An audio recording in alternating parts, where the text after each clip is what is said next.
نحمده ونصلي ونسلم على رسوله الكريم وعلى آله وأصحابه أجمعين أما بعد أعوذ بالله من الشيطان الرجيم بسم الله الرحمن الرحيم ناظرین و سامعین السلام علیکم ورحمۃ اللہ وبرکاتہ۔ قیامت، کبھی کبھی ہم قیامت کا لفظ بڑے اچھے معنوں میں بھی استعمال کرتے ہیں، کسی ادا کے حوالے سے یا کسی اور بات سے مثبت بھی، وہ حالانکہ لفظ قیامت ہی ہوتا ہے مگر معنی اور لیتے ہیں۔ لیکن جو قیامت ہے وہ واقعی قیامت ہے، اللہ نہ دکھائے، اس کی یہ نشانیاں ایمان پر سلامتی ہو، اور قیامت کے دن بھی نبی پاک صلی اللہ علیہ وسلم کی برکت سے خیر ہو، پردے رہ جائیں اللہ معاف کر دے، یہ دعائیں کیا کریں اور چاہا بھی کریں۔ ذکر ہے دجال کا، ناپسندیدہ مگر دجال ہے، ذکر ہے اس کا، جی کہاں چھپا ہوا ہے، کب ظاہر ہوگا، کب نمودار ہوگا۔ یہ میں نے کچھ تھوڑی سی تفصیل پچھلے پروگرام میں بتائی تھی۔ یہ جب ظاہر ہوگا، صحیح مسلم میں ہے قسطنطینیہ، لوگ قسطنطنیہ کہتے ہیں، ترکی کا مشہور شہر، اب اس کا نیا نام استنبول۔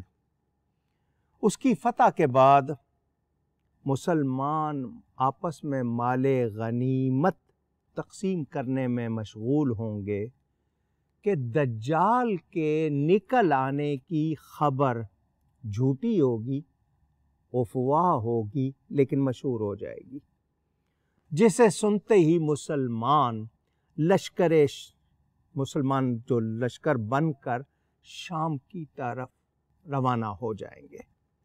مسند احمد میں ہے کہ جب یہ لوگ راستے میں ہوں گے تو پتہ چلے گا کہ یہ خبر تو جھوٹی تھی، وہ تو ظاہر نہیں ہوا ابھی۔ تو یہ لوگ سفر جاری رکھیں گے، جب یہ شام پہنچیں گے تو واقعی دجال نکل آئے گا۔ صحیح مسلم میں ہے کہ وہ شام اور عراق کے درمیان نکلے گا۔ بعض محققین نے علاقوں کو، کیونکہ پہلے عراق بہت بڑی سلطنت تھی، شام کے، یہ مدینہ منورہ بھی ملک شام میں تھا بہت، پھر یہ تقسیم ہوتے ہوتے اب اس وقت کیا نقشہ ہے، کل کو کیا ہوگا، تو شام اور عراق کے درمیان، اور بعض نے کہا ہے کہ ایران کے شہر اصفہان، اس کے ایک مقام ہے یہودیہ، اس سے نمودار ہوگا۔ معجم البلدان میں بخت نصر، جس کو ایران والے بخت نصر کہتے ہیں، بخت نصر کے زمانے میں جب یہودیوں کو بیت المقدس سے نکالا گیا تو ان کی ایک جماعت اصفہان کے علاقے میں ایک مقام پر جا کر آباد ہو گئی تھی، یہاں انہوں نے مکان وغیرہ بنا لیے، یہیں ان کی نسل پھیلتی رہی، تو اس بستی کا نام یہودیہ پڑ گیا۔ بعض محقق کہتے ہیں کہ دجال وہاں سے نکلے گا۔ مسند احمد کے مطابق دجال ایک سفید گدھے پر سوار ہوگا، جس کے دونوں کانوں کے درمیان 40 ہاتھ کا فاصلہ ہوگا۔ دجال کے پیروکار، جمع کروں گا تو پیروانے کار، اکثر عورتیں اور یہودی لوگ ہوں گے، اور اصفہان سے تعلق رکھنے والے 70,000 یہودی جو مرصع تلواروں سے مسلح ہوں گے، یعنی ایسی تلواریں جن پر بہت سا کام کیا ہوا ہوگا، اور ان کے جسموں پر بیش قیمت، یعنی بہت قیمتی دبیز کپڑے، ساج کا لباس ہوگا، وہ اس کے ساتھ ہوں گے، دجال کے ساتھ۔ البدایہ و نہایہ میں علامہ ابن کثیر کہتے ہیں تمام شیطانی قوتیں اور جادوگر اس کے ہمراہ ہوں گے۔ امام ابن ماجہ نے یہ لکھا ہے کہ پہلے وہ نبوت کا دعویٰ کرے گا۔ اپنے ناظرین و سامعین سے کہوں گا، دنیا بھر میں فتنے، سازشیں اسلام کے خلاف، مسلمانوں کے خلاف، اسلام پہلے دن سے دہشت گردی کا سامنا کر رہا ہے۔ اسلام نے دہشت گردی نہیں کی، اسلام پر دہشت گردی، مسلمانوں پر دہشت گردی۔ مسلمانوں کو کس طرح رلایا گیا۔ کربلا کیا دہشت گردی کا واقعہ نہیں ہے؟ کیا اس کے علاوہ دیگر زبردستی یہ جو سلسلہ شروع ہوا، اللہ کی پناہ کیا کہوں میں اب سے، یہود کبھی بھی مسلمانوں کو پسند نہیں کرتے۔ قرآن نے کہہ دیا حتی تتبع ملتہم، جب تک تم ان کا دین قبول نہیں کرو گے وہ تم کو دوست نہیں سمجھنے والے، اور ہم یہود و نصارہ کو دوست سمجھتے ہیں۔ نتیجہ کیا ہوتا ہے؟ ہمارے ایمان پر ڈاکہ ڈالا جاتا ہے، ہمیں نقصان پہنچایا جاتا ہے، ہماری معیشت تباہ کی جاتی ہے۔ تمام شیطانی قوتیں اور جادوگر اس کے ہمراہ ہوں گے۔ کس کے ہمراہ؟ دجال کے۔ اور وہ پوری دنیا میں تیزی سے پھر جائے گا جیسے زمین اس کے واسطے لپیٹ دی گئی ہو، اور وہ جہاں جہاں جائے گا فتنہ و فساد پھیلائے گا۔ صرف 40 راتوں کی مدت اندازہ کریں، سوچئے۔ شیاطین اس کے ساتھ ہوں گے۔ مسند احمد میں ہے شیاطین دجال کے ساتھ ہوں گے جو لوگوں سے باتیں کریں گے۔ مسند احمد میں یہ حضور صلی اللہ علیہ وسلم کے آزاد کردہ غلام حضرت سفینہ، جن کا نام عبداللہ تھا، مروی ہے کہ رسول اللہ صلی اللہ علیہ وسلم نے ہمارے سامنے خطبہ ارشاد فرمایا، سنو، مجھ سے پہلے جو بھی نبی آیا اس نے اپنی امت کو دجال سے ڈرایا۔ اس کے ساتھ 2 فرشتے ہوں گے جو انبیاء سابقین میں سے 2 نبیوں کے مشابہ ہوں گے۔ اگر میں چاہوں تو ان 2 نبیوں کے نام اور ان کے آباء و اجداد کے نام بھی بتا سکتا ہوں، مگر ظاہر نہیں۔ فرمائے حکمت کے تحت ان 2 فرشتوں میں سے ایک دجال کے دائیں جانب ہوگا، دوسرا بائیں جانب۔ یہ بات بڑے ذرا توجہ سے سنیے گا، ذرا توجہ سے، اس میں ایک بہت باریک سی بات ہے، آپ نے نوٹ کرنی ہے۔ ایک فرشتہ دائیں جانب اور دوسرا بائیں جانب۔ یہ لوگوں کی آزمائش ہو رہی ہوگی، ذرا بہت دھیان سے سنیے گا۔ دجال پوچھے گا، کیا میں تمہارا رب نہیں ہوں؟ ان 2 فرشتوں میں سے جو دائیں جانب والا ہے نا، وہ کہے گا جھوٹ بول رہا ہے، تو رب نہیں ہے، مگر یہ آواز کوئی نہیں سنے گا۔ اس فرشتے کی آواز جو اس کو یہ کہے گا کہ تم جھوٹ بول رہے ہو، تم غلط کہہ رہے ہو، وہ آگے سے کہے گا کیا میں مارتا اور زندہ نہیں کرتا؟ کیا میں زندہ کرتا اور مارتا نہیں؟ تو وہ فرشتہ جواب دے گا تو نے جھوٹ بولا ہے، مگر اس فرشتے کی یہ آواز دائیں والے کی کوئی نہیں سنے گا۔ مگر یہ جواب سوائے اس کے ساتھی فرشتے کے آدمی تو سن نہ سکا۔ وہ 7 والا فرشتہ پہلے والے فرشتے سے کہے گا تو نے سچ کہا۔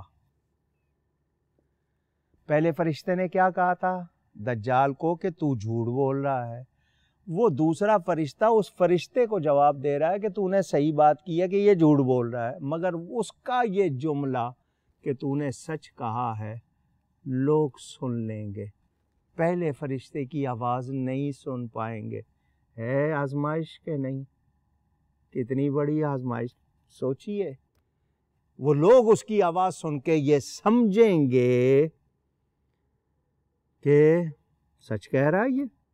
دوسرا فرشتہ دجال کی تصدیق کر رہا ہے، حالانکہ وہ پہلے فرشتے کی تصدیق کر رہا تھا۔ لوگ اس کو دجال کی سمجھ کے اس کے دامے فریب میں دھوکے میں آ جائیں گے۔ سنن ابن ماجہ میں حضرت امامہ سے روایت کہ جب وہ کسی دیہاتی سے کہے گا کہ اگر میں تیرے ماں باپ کو زندہ کروں تو مجھے اپنا رب مان لے گا؟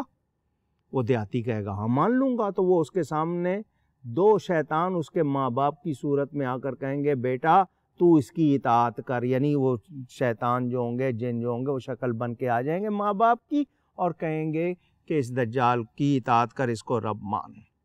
دیکھیں کیسے کیسے ہیر پھیر کرے گا۔ مشکات شریف میں حضرت اسماء بنت یزید سے روایت کہ پھر وہ ایک اور دیہاتی کے پاس جائے گا اور اسے کہے گا میں تیرے مردہ اونٹ کو زندہ کر دوں تو کیا تو مجھے اپنا رب مان لے گا؟ وہ کہے گا ہاں، تو وہ دجال مردہ اونٹ کی طرف انگلی کا اشارہ کرے گا تو وہ اونٹ اٹھ کر کھڑا ہو جائے گا۔ پوچھنا چاہتا ہوں، دجال کو گمراہ کرنے کی ڈیوٹی نہیں ملے گی، لیکن قدرت نے اس کو یہ دیا ہے، طاقت دی ہے، وہ ایسا کرے گا۔ نبیوں ولیوں کو تو اللہ نے توفیق ہی نہیں دی، ڈیوٹی دی ہے، شان دی ہے، ان کے بارے میں ہم انکار کرتے ہیں۔ وہاں ماننے سے ہم لئی تو لعل، چونکہ مگرچہ اگرچہ پتہ نہیں کیا کیا اعتراض کرتے، یہ آپ کو سوچنا چاہیے۔ جیسے کہتے ہیں نا شیطان غوا کا منصب لے کر نہیں آیا، مہلت ملی ہے، وہ ہر ایک کو گمراہ کر رہا ہے، ہر ایک کے پاس ہے، سب کی سن رہا ہے، سب جگہ جا رہا ہے۔ تو انبیاء و اولیاء تو ہدایت کا منصب لے کر آئے ہیں، ان کا اختیار نہیں مانتے، جس کو مہلت ملی ہے اس کا مانتے ہیں، حیرت کی بات ہے۔ ایک متفق علیہ حدیث میں حضرت حذیفہ رضی اللہ تعالیٰ عنہ کہتے ہیں نبی کریم صلی اللہ علیہ وسلم نے فرمایا دجال اپنے ساتھ پانی اور آگ لے کر نکلے گا۔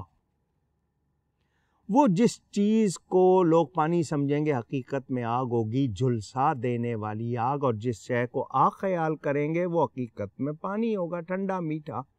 پس تم میں سے جو شخص دجال کو پائے وہ اس چیز میں اپنا پڑنا یا ڈالا جانا پسند کرے گا جس کو وہ اپنی آنکھوں سے آنکھ دیکھتا ہے۔ کیا مطلب کہ وہ آگ حقیقت میں اس کے لیے بچاؤ ہوگی اور وہ پانی اس کے لیے برا ہوگا۔ سراب، دھوکہ، کیونکہ وہ ہے ہی دجال، اس نے دھوکے ہی دینے ہیں۔ بڑا سخت مرحلہ ہوگا ایمان بچانا اس وقت سے اللہ کی پناہ مانگی جائے۔ ہم نہیں دیکھنا چاہتے، یا اللہ جو اس وقت اہل ایمان ہوں ان کے بھی ایمان کی حفاظت فرمانا۔ دجال کی پیروی کرنے والے عیش و آرام میں ہوں گے، جبکہ ایمان والے سختی میں ہوں گے، مشکل میں ہوں گے۔ صحیح مسلم میں حضرت نواس بن سمعان سے مروی رسول اکرم صلی اللہ علیہ وسلم نے دجال کا ذکر کرتے ہوئے فرمایا اس کا ایک عظیم فتنہ یہ ہوگا کہ وہ خدائی کا دعویٰ کرے گا۔ جو لوگ اس کی بات مان لیں گے ان کی زمینوں پر بادلوں سے بارش نظر آئے گی، اسی کے کہنے پر ان کی زمین نباتات اگائے گی، ان کے مویشی خوب موٹے ہو جائیں گے، مویشیوں کا دودھ بہت زیادہ ہو جائیں گے، اور جو لوگ اس کی بات نہیں مانیں گے ان کی زمینوں پہ قحط پڑے گا، ان کے سارے مویشی ہلاک ہو جائیں گے اور وہ کوڑی کوڑی کو محتاج نظر آئیں گے۔ یہ شہادت گہے الفت میں قدم رکھنا ہے۔ لوگ آسان سمجھتے ہیں مسلمان ہونا۔ ایمان کی قدر ہو تو یہ دنیا کی تکالیف کوئی چیز نہیں۔ حضرت بلال رضی اللہ تعالی عنہ نے کتنی تکلیفیں اٹھائیں۔